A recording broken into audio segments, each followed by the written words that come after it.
So officers initiated a traffic stop in Harris County, Texas for a vehicle having a fictitious plate bearing the word traveler on it. During the stop, the defendant refused to provide... Traveler? Okay. During the stop, the defendant refused to provide ID or insurance information, stating, "I do not consent to this." Officer attempted to remove the defendant from the vehicle, and defendant actively resisted by pulling his arm away from deputies until he was detained. She and I have already discussed it on this case, and we just both want you to hear the PC if we can, Judge. Okay. And then on the bond reinstatement as well, Judge. So officers initiated a traffic stop in Harris County, Texas for a vehicle having a fictitious plate bearing the word traveler on it. During the stop, the defendant refused to provide... Traveler? Okay. During the stop, the defendant refused to provide ID or insurance information, stating, "I do not consent to this." Officer attempted to remove the defendant from the vehicle, and defendant actively resisted by pulling his arm away from deputies until he was detained. Okay. Tell me what. So we looked at, Madam Prosecutor, the interference with duties of public servant, Your Honor.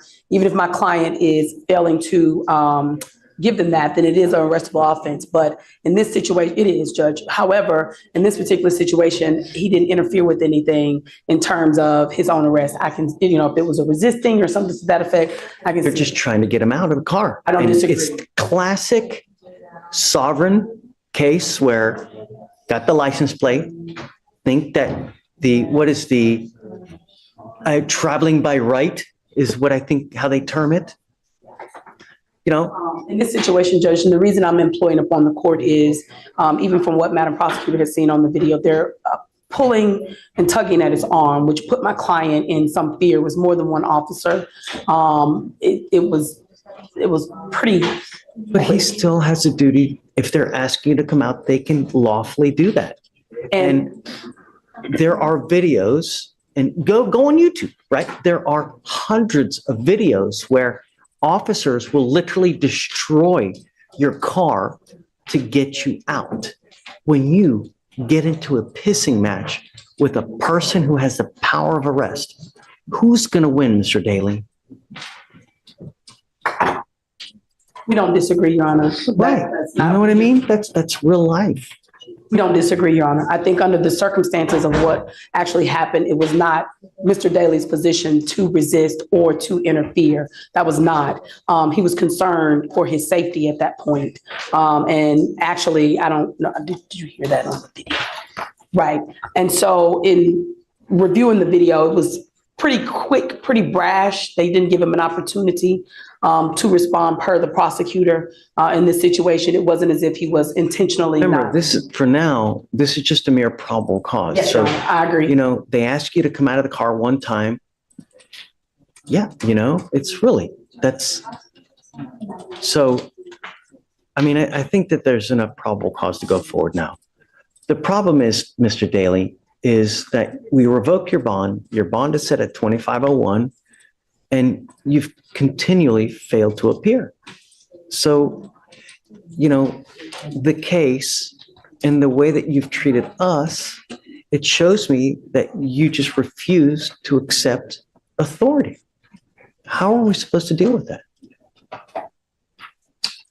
How do we deal with that, Timberland? Your Honor, the only reason I bring to your attention is I asked the court to take into consideration, we have a Black male works every day who, and I hate to put that on the court, but I do in this particular climate, that has never been in contact with any particular law enforcement court system. And from what I can see and what I hear out here from a lot of my Black male, and I'm sure it's common knowledge, is that because they are unfamiliar with the court system, they don't know, number one. Number two, when they do come in contact with police, and my mother is assistant chief of police, so I can understand, even when I was younger, I was taught that there are certain things that you have to do with when a police officer even stop you on a speeding ticket. What we don't know is whenever these officers come up, when you're somebody who don't have the privilege of having a police officer as a parent, or who isn't familiar and is being raised in this particular climate and seeing what they see on TV and seeing what they hear and everything that has occurred, you don't know what the proper steps are. I was trained from when I was grown up what you do. I'm not saying that what he did was right or wrong. I'm not saying that how he reacted to this particular court, it is wrong. However, I'm employing upon the court to ask the court to take into a little bit of consideration, number one, from his perspective, all defendants, can't just say this, but I do see that, from what I've known from this particular case and now in talking to him, I do believe that there is a sense of sometimes they just don't know. Sometimes they just don't. So I'm asking to reinstate his PR bond. I am now on the case where about me. I'm a tight attorney. I run a tight ship. So, and by which of way I believe I can reach him and getting him to court and resolving this matter, which is what I talked to the prosecutor about when you were on break. It's like, let's just resolve this. Let's take care of this. I'll buy it. Yes, sir. Okay. Thank you, Judge. I'm not going to do this again, though. I promise you. I don't care whoever you have. If you flake on us again, that's 3 times. It's out. I'm not going to do it again. Do you understand, Mr. Taylor? I mean, when you come to court, good things happen. When you don't show up and you continually do it, you can't expect good things to happen. Now, do you have a Texas driver's license? No, right now. You're not allowed to drive. Right. You have a bond condition and you've signed an affidavit with me today promising you're not going to drive.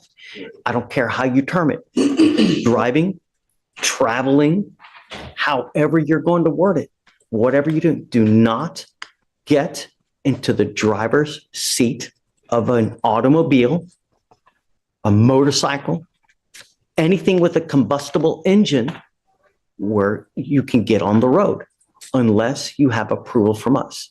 Do you understand? I don't care that you have to work. I don't care if you have to go to church. I don't care if you're going to a funeral. I don't care if you're going to wherever it may be. Do not drive. Do you understand? Heed this warning. You're not going to get another one. Okay, Timberlake, I'll reinstate the bond. Thank you, Your Honor. And I'll talk to her. We were going to try to talk to Chief, but it's pretty busy today. I think the case is only 3 months old, Yes, so you've got time. You can do whatever you want. Yes, sir. Thank you, Judge. Because you have a lawyer, I will waive your appearance. You don't have to waste your time coming to court now, but you must stay in touch with her and she'll tell you when you got to come back to court. If she comes back and tells me she can't get a hold of you because you're playing games or you've gone AWOL or whatnot, or you get arrested for something else, all bets off. We good? I'm not asking for much, man. Really. And for future reference, when you get into a pissing match with someone with the power of arrest, you are nearly always going to lose. It's just the way it works. And as a young Black man in today's society, you got to be extra special careful because things can go really wrong really quick. And there's evidence of that over and over and over. What started as a routine traffic stop quickly turned into something much bigger because of the choices the defendant made during the encounter. According to the prosecutor, deputies stopped the vehicle after noticing a fictitious license plate displaying the word traveler, a phrase often associated with people who believe they are exempt from standard traffic laws. When officers requested identification and proof of insurance, the defendant refused to comply and repeatedly stated that he did not consent.